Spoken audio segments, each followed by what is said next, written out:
अस्सलाम वालेकुम ग्रेड 4, कैसे हैं आप सब? How are you all? My name is Rida Khalid and I welcome you back to my lessons. Students, आज हम बात करेंगे यूनिट नंबर 6 की। आज यूनिट 6 में हम पढ़ने जा रहे हैं लेसन 1 एंड लेसन नंबर 2। तो जल्दी से अपनी ओपीई बुक्स निकाल लीजिए ताकि आज के लेसन को हम स्टार्ट कर सके। हाँ जी, ग्रेड 4, आज हम बात करने वाले हैं यूनिट नंबर 6 की। यूनिट 6 है लेट्स विजिट अर्थ। आओ जमीन की सैर को चलते हैं। यानी कि हमें इस बात से, इस फ्रेज से ये पता चल रहा है कि कोई हमारे प्लेनेट पे आ रहा है, और हमारे प्लेनेट पे आने वाला किसी दूसरे प्लेनेट से आने वाला क्या कहलाएगा? हाँ जी, आपने बिल्कुल सही सोचा, उस शख्स को हम कहेंगे एलियन। तो कुछ एलियंस हमारी अर्थ पे विजिट करने आ रहे हैं, देखने आ रहे हैं कि हमारी जमीन पे क्या क्या होता है, कैसे कैसे होता है, लोग कैसे रहते हैं, और जमीन उनके प्लैनेट से यानी अर्थ उनके प्लैनेट से किस तरीके से डिफरेंट है।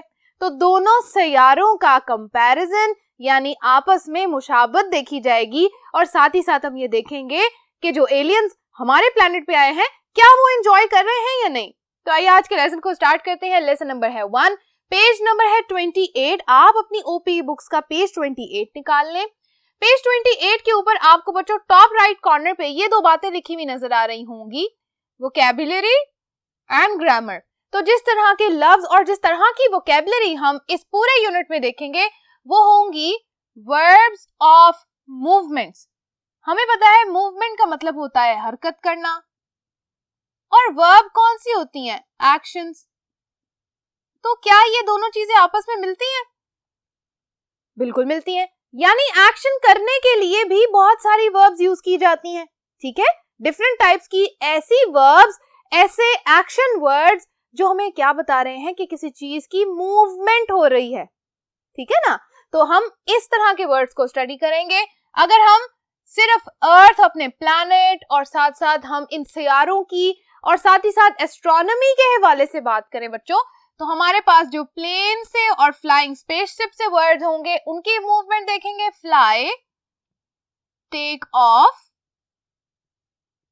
ठीक है, अराइव्ड और अराइव, और इसके बाद डिपार्चर या किसी का जाना। ठीक है, इस तरह के वर्ड्स हम लोग क्या पढ़ेंगे इसके अंदर। साथ ही साथ हम इनकी वर्ब की फॉर्म भी चेंज कर सकते हैं। फ्लाई को हम फ्लू के तौर पे भी पढ़ सकते हैं, और साथ ही साथ टेक ऑफ को हम टेकन या टुक ऑफ, दोनों सूरतों में भी पढ़ेंगे।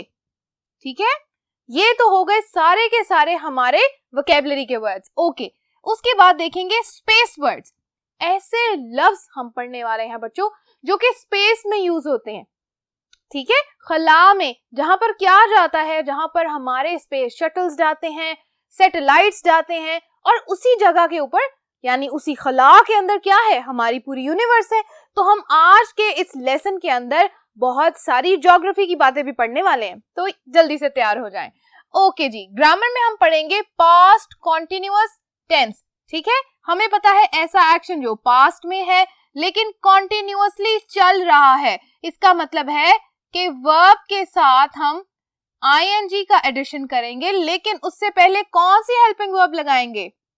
हाँ जी, वॉज और वर के साथ जो वर्ब लगाएंगे उसके साथ आईएनजी, और इसके अलावा हम वर्ब की पास्ट फॉर्म यूज करेंगे। ठीक है, ओके, ये बातें समझ आ गई? ऑलराइट, अब सबसे पहले आ जाते हैं हम आज की एक्सरसाइज नंबर 1 पे। पेज 28 पे लिखा है एक्सरसाइज 1 में read the dialogue and answer the question. आपने इस पेज पे दिए गए इस डायलॉग को पढ़ना है। उसको पढ़ने के बाद आपने इस क्वेश्चन का आंसर करना है। Who saw the spaceship, Fahad and Maryam और ओनली फहद? तो हम इसका आंसर लिखते हैं Fahad and Maryam saw the spaceship. Okay, all right. अच्छा जी, second exercise. Find suitable verbs from exercise 1 for the pictures below. आप अपनी बुक पे बच्चों यहाँ पर पिक्चर्स जो देख रहे हैं, इन पिक्चर्स के साथ आपको कुछ वर्ड्स लिखे हुए नजर आ रहे हैं। ठीक है, कुछ वर्ड्स यानी फर्स्ट वाला जो हमारे पास वर्ड है वो लिखा हुआ है, उसको आपने देखना है।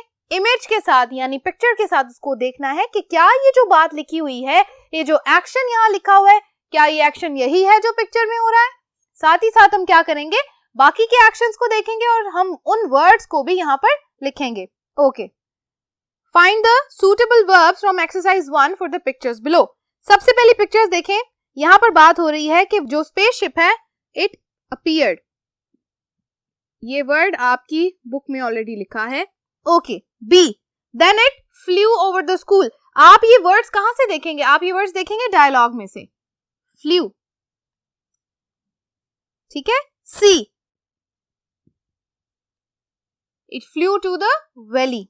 Number D, flew under the bridge. Okay, then E picture, hovered, V-E-R-E-D, Howard. Okay, next picture, F, circled, very good, circled, all right. Next picture, landed. H में देखें, हाँ जी, took off. तो ये सारे जो वर्ड्स मैंने यहाँ लिखे हैं, आप ये सारे वर्ड्स एक्सरसाइज 1 में भी लिखे हुए देख रहे हैं, यानी उस डायलॉग के अंदर जो मैंने आपको पढ़ के सुनाया है, और साथ ही साथ ये वर्ड्स हमने सारे के सारे अपनी एक्सरसाइज 2 में भी फिल कर लिए। ठीक है, यहाँ तक बच्चों हमारा लेसन नंबर 1 होता है बिल्कुल कंप्लीट। अब हम आगे बढ़ने जा रहे हैं लेसन नंबर 2 की तरफ, तो आइए लेसन 2 को करते हैं। ओके, तो बच्चों अब हम बात करने वाले हैं लेसन नंबर 2 के लिए। जल्दी से आप देखें अपनी बुक्स पे पेज नंबर 29 के ऊपर, 29 पेज पे लिखा है वर्ड्स। हम वर्ड्स करने जा रहे हैं। ओके, एक्सरसाइज 1 को देख लेते हैं।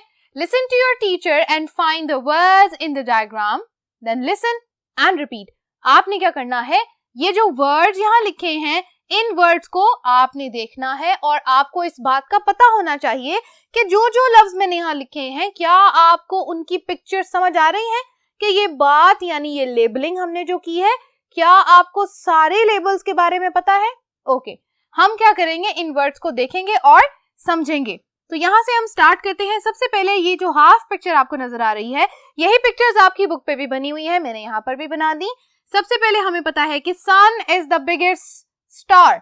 सन जो है, सूरज जो है, ये सबसे बड़ा क्या है, सितारा। हमारी लेटेस्ट जो रिसर्चेस हुई हैं तहकीक के मुताबिक 2006 में हमें ये पता चला है कि सन इज द बिगेस्ट स्टार। ठीक है, ओके, सन क्या है, सन के बाद हम जैसे जैसे आगे आते जाते हैं तो हमारे पास सन के इर्द गिर्द क्या नजर आते हैं, प्लैनेट्स, दूसरे सैयारे। ठीक है, हम इसको उर्दू में भी लिख लेते हैं। ठीक है, दूसरे सैयारे, और यहाँ पर मैं लिख लेती हूँ कि सन का मतलब है सूरज। ओके, एक प्लैनेट ये है मरकरी, दूसरा प्लैनेट ये है वीनस, और वीनस के बाद क्या आता है, वेरी गुड, हमारा प्लैनेट अर्थ। अब अर्थ के इर्द गिर्द देखें, इर्द गिर्द क्या नजर आ रहा है आपको, ये हमारी जमीन है। जमीन के इर्द गिर्द देखें, सबसे पहले तो जमीन के गिर्द एक ऑर्बिट है। मैंने यहाँ पे फुल ऑर्बिट नहीं बनाया, आपकी बुक में भी हाफ ऑर्बिट बना हुआ है। वो इसीलिए बच्चों बना है कि ये जो हमें रिंग सा नजर आता है अर्थ के इर्द गिर्द, उसमें क्या होता है, मून, यानी कि हमारा जो चांद है, वो चांद जमीन के गिर्द क्या करता है, गर्दिश करता है, सर्कल में होता है, इनसर्कल करता है। ठीक है, उसके अलावा हमारे पास ये जो स्पेस होती है ना बीच वाली, इस स्पेस के अंदर क्या होता है, इस स्पेस में हमारे पास होते हैं स्टार्स, ये देखें सारे सितारे। ठीक है, अब आपको पता चला सितारे और सियारे में क्या फर्क है। ठीक है, ओके जी। उसके बाद हमने देखा कि स्पेस शटल्स को कहाँ भेजा जाता है, स्पेस शटल्स को हम देते हैं स्पेस के अंदर, और वो कहाँ जाती हैं, जमीन से उड़ती हैं, दूसरे प्लैनेट्स तक जाती हैं, और दूसरे प्लैनेट से भी कहाँ आया जाता है, अर्थ तक, जमीन तक। ठीक है, ये हो गई हमारी स्पेस शटल। और हमारी सैटेलाइट, ऐसी सैटेलाइट, ये देखें, ये जो आप इसके गिर्द जो ये वेब देख रहे हो, ये वेब घूमता है, सर्कल करता है। हमें सैटेलाइट से क्या मिलते हैं, रिस्पॉन्सेज मिलते हैं, यानी हमें पता चलता है जैसे वेदर के बारे में, हमारी सारी कंप्लीट इंफॉर्मेशन हमें वेदर्स की कहाँ से पता चलती है, सैटेलाइट से। तो सैटेलाइट से हमें कैमरास भी सेट किए हुए होते हैं, तो कैमरास से भी हमें सारी इंफॉर्मेशन मिलती है। ठीक है, ये छोटी सी जो एक पिक्चर थी, ये सिर्फ इस पूरे निजाम को, पूरे सिस्टम को समझाने के लिए थी और साथ ही साथ आपको बच्चों इन वर्ड्स के मीनिंग्स भी पता होने चाहिए कि ये क्या होती हैं, ठीक है। अच्छा, अब इन वर्ड्स को यूज करते हुए हमने एक्सरसाइज 2 फिल करनी है। एक्सरसाइज 2 पे आ जाए। Use words from exercise 1 to complete the sentences below. ये जो सेंटेंसेस लिखे हैं इनको पूरा करने के लिए आपने वर्ड्स कहाँ से लेने हैं, ये वाले जो मैंने रेड बबल्स में लिखे हैं, ठीक है। अब एक सेंटेंस के अंदर एक वर्ड एक से ज्यादा दफा भी लिख सकते हैं हम। हमने क्या करना है बच्चों, उसको रीड करना है, अंडरस्टैंड करना है, फिल करना है। ओके, स्टार्ट करते हैं। Number 1, you can see a dash between sunrise and sunset. हम लिखते हैं यहाँ पे you can see a sun between sunrise and, यहां लिख लेते हैं sunset. Okay, all right, moving on. Next word, on some nights, कुछ रातों में, you can see the dash. क्या नजर आता है रात में आसमान में? सितारे, और साथ ही साथ हम सबका favourite moon. Okay, sometimes you can see the dash in the early morning. कभी कभी आप सुबह सुबह भी क्या देख सकते हैं? चांद, बिल्कुल early morning. And in the evening around the sunset. Sunset यानी सूरज के गुरूब होने तक, ठीक है। The dash goes around the earth. क्या जाता है जमीन के इर्द गिर्द? मून। ऑलराइट, अब देखिए मैंने आपको कहा था ना कि एक वर्ड एक सेंटेंस में एक से ज्यादा दफा भी लिख सकते हैं, ठीक है। Number 3, there are 8 dash which goes around the sun. 8 क्या है हमारे पास? प्लैनेट्स यानी सैयारे। Okay, some are large some are small. कुछ बड़े हैं कुछ छोटे हैं। Some dash are very hot and some are very cold. कुछ प्लैनेट्स क्या है हमारे पास? दे आर वेरी हॉट, कुछ बड़े गर्म है, and some are very cold. कौन से वाले प्लैनेट्स गर्म हैं और कौन से वाले ठंडे हैं? बिल्कुल, जो प्लैनेट्स जो हैं हमारे किसके करीब हैं? बिल्कुल सूरज के करीब हैं, सन के करीब हैं, वो गर्म है। और कुछ जो है उससे दूर है, सबसे दूर वाला सबसे ठंडा होगा। हमें ये तो पता है, अगर आप हीट के पास बैठेंगे तो आपको गर्मी लगेगी, दूर जाते जाएंगे तो आपको बिल्कुल गर्मी महसूस नहीं होगी, और अगर बिल्कुल दूर चले जाएंगे तो आपको सर्दी ही लगेगी। यानी हमारे प्लैनेट्स भी इसी तरह ठंडे और गर्म रहते हैं। अर्थ को हम कहते हैं कि वो सबसे ज्यादा फीजिबल यानी सबसे अच्छा प्लैनेट है जहां पे गर्मी भी है और सर्दी भी है। Okay, number 4, we live on one of these planets. हम इनमें से एक सियारे पे रहते हैं जिसका नाम है, शाबाश, Earth. Okay, next, some dash are space stations which orbit the Earth. कौन सी चीज है जो अर्थ को ऑर्बिट करती है? हम स्पेस में भेजते हैं ना, हाँ जी। सम satellites, LITES, some satellites are space stations which orbit the earth. 6, to get a satellite from earth you must travel in a dash। तो जो हमारी सैटेलाइट्स आसमान तक यानी स्पेस तक जाती हैं, भेजता कौन है और कैसे भेजते हैं? हाँ जी, स्पेस शटल्स के अंदर। ये देखिए मैंने आपको स्पेस शटल का बताया था, स्पेस शटल्स में भेजते हैं। इसी तरह हम यहाँ लिखते हैं कि उनको वापस ले जाने के लिए भी या उनके अंदर जाने के लिए भी स्पेस शटल्स का इस्तेमाल किया जाता है, ठीक है बच्चों। ओके, यहां तक ये एक्सरसाइज कंप्लीट हो गई। सबने मेरे साथ ये काम कर लिया, वेल डन। ओके जी, third exercise very easy, spelling patterns, ING forms. हमें पता है कि ING वाला पार्टिसिपल कहाँ लगेगा? जहां हमने कॉन्टिन्यूअस की वर्ब बनानी है, यानी ऐसी वर्ब बनानी है जिसमें हमें ये पता चल रहा है कि एक्शन अभी भी हो रहा है, ठीक है। Okay, Add ING to the verb in the box and complete the email below। आपने जितनी भी verbs यहाँ दी गई हैं एक बॉक्स के अंदर उन verbs के साथ ING ऐड करना है और कहाँ लिखनी है? सारी ईमेल को कंप्लीट करना है, क्योंकि ईमेल के अंदर हमारे पास ब्लैंक दिए गए हैं, ठीक है बच्चों। हमने इनको रीड करना है और साथ ही साथ इसको करना है कंप्लीट। चलिए यहाँ इसको हमको करते हैं। Dear Imran, yesterday Rizwan and I had an exciting time। कल मैंने और रिजवान ने बहुत अच्छा वक्त गुजारा। We spent half a day on the hill near the airport। हमने आधे से ज्यादा दिन कहाँ गुजारा? हिल पे, वादी पे, नियर द एयरपोर्ट, एयरपोर्ट के पास। I was sitting and watching the planes। मैं बैठा हुआ था, and watching and देख रहा था the planes, मैं देख रहा था किसको, प्लेन्स को आते जाते, और साथ ही साथ बैठा हुआ था। ये दोनों वर्ब्स आपकी बुक पे ऑलरेडी लिखी हुई है, मैंने इनको अंडरलाइन कर दिया है। Rizwan was dash in the grass and sleeping. Rizwan कहाँ लेटा हुआ था? ग्रास में, ठीक है, हम लिख देते हैं lying in the grass and sleeping, और सो रहा था। A jet plane was dash off when we arrived. A jet plane was taking off. आपकी बुक में टेक का वर्ड लिखा है, हमने उसके आगे ing ऐड किया। Taking off when he arrived. Another plane was dash the airport. एक और प्लेन क्या कर रहा था? Circling the airport. हम लिखते हैं सर्कलिंग, ठीक है, circling the airport. A light under the plane was dash. उस प्लेन के नीचे जो लाइट थी वो क्या कर रही थी? फ्लैशिंग। हमने ये बात तो पहले भी पढ़ी है अपने डायलॉग के अंदर भी। A third plane was dash towards the airport.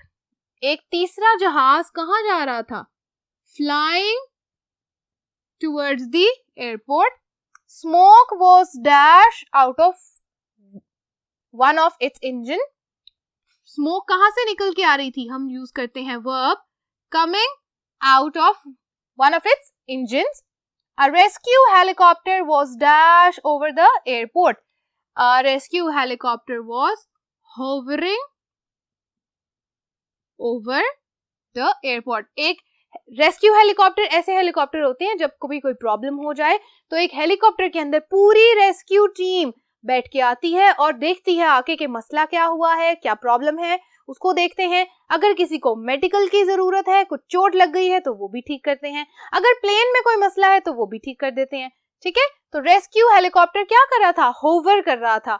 अगर आपने देखा हो तो होवरिंग का मतलब होता है बच्चों, जब आप देखेंगे प्लेन या स्पेसशिप्स, अगर आप मूवीज में देखते हैं जैसे कि प्लेन आके जमीन पे रुकता नहीं है, मतलब जमीन से ऊपर रुक जाता है, जमीन पे लैंड नहीं करता और जमीन से ऊपर कुछ ऐसे शेक करता है, लाइट्स होती हैं और वो वहां पे स्टे करता है।